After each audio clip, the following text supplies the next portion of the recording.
Hello everyone and happy holidays. It's the time of year again when we start teetering between reflection and aspiration. And I'm sure most of us would agree that this year's teetering is quite a doozy. So I've been asked by a couple of people if I would make a video to talk about what I see coming up for us and if I would offer some thoughts on the way ahead. And I'm happy to do that. But first I want to offer some of my own reflections because it's relevant to what I have to say about what I see coming up. This time last year, I was sitting around a campfire with friends at a Buddhist nunnery singing Christmas carols. And I didn't have a single plan for 2016, not one. I didn't have any idea what I was going to do. I just knew that I wanted to spend it joyfully dedicated to love.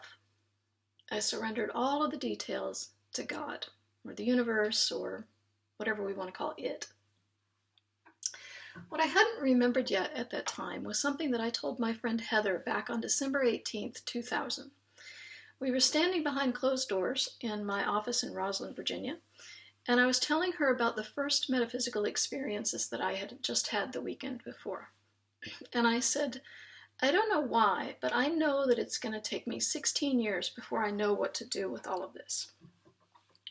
Now, I don't know if that was just a funny coincidence or fun clairvoyance, but sure enough, this was the year that everything just fell into place, and all I had to do was just speak the truth of what I have been shown about love. In March, I was invited to do my first webcast interview, which introduced me to a large global audience. And then in April, the focus of my entire life's work was unexpectedly revealed in a huge way. And then in May, a gift to cover the startup costs for a tour just appeared out of the blue. And then in June, all of these invitations for talks started rolling in. And then July through October, I was in San Francisco, Portland, Chicago, Philadelphia, Washington, New York, and 23 other cities. All the while, my book was being made into a screenplay for a movie.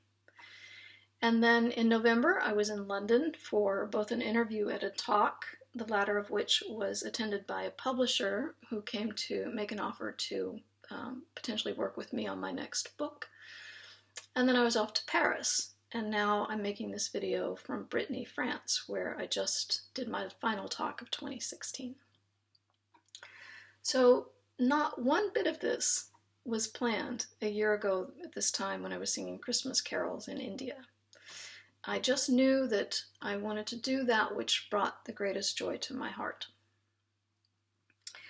My entire tour, which was gifted so graciously by God, was about helping others recognize our painful cries for union with love, both within ourselves and in the world around us, and encouraging the choice to finally answer those cries instead of reject them.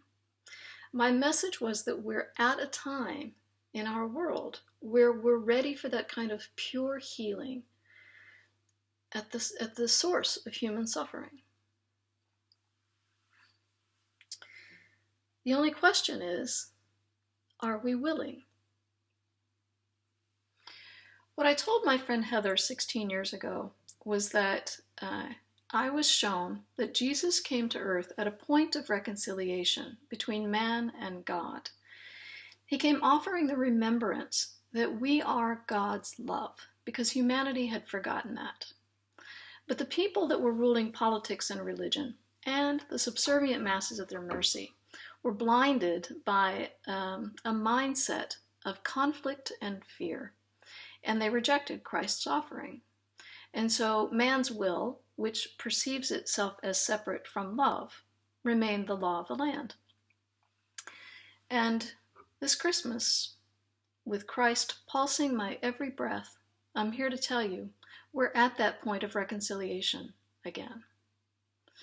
You can take a good look at the world around you today, and in the clear light of everything you see, are you willing to remember that you are love now?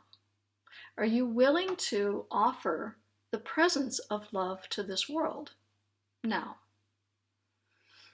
You're free to accept the love you are, and you are free to reject the love you are. We're all at the exact same point of reconciliation, but you can only be responsible for your own choice. If you want to accept the love that you are and rise to your greatest potential as that love, I can offer you a way ahead. You can start by looking within yourself with a deep measure of honesty and allowing the full expression of everything that you feel authentically, which you might need to do in the privacy of a safe space at first. As you feel the truth of everything that you discover within, say, "This is equally love. I accept all of this unconditionally. I am free to be all that I am." And then go be and do that which brings the greatest joy to your heart. If you're bothered by something that you discover within, allow yourself the full expression of everything that you feel authentically, and then ask yourself, does this feel like love, or does it feel like a cry for love? If it feels like a cry, then answer it. This is equally love. I accept this unconditionally. This is free to be as it is. And then go be and do that which brings the greatest joy to your heart. If you're bothered by something that you see in the world around you, allow yourself the full expression of everything that you feel authentically. And then ask yourself, do I see an act of love, or do I see a cry for love? If it's a cry, then answer it. This is equally love. I accept this unconditionally. This is free to be as it is. And then go do and be that which brings joy to your heart. If it brings you joy to offer or support different options for what you see in the world around you, then go for it. If it brings you joy to do something else, then go for it.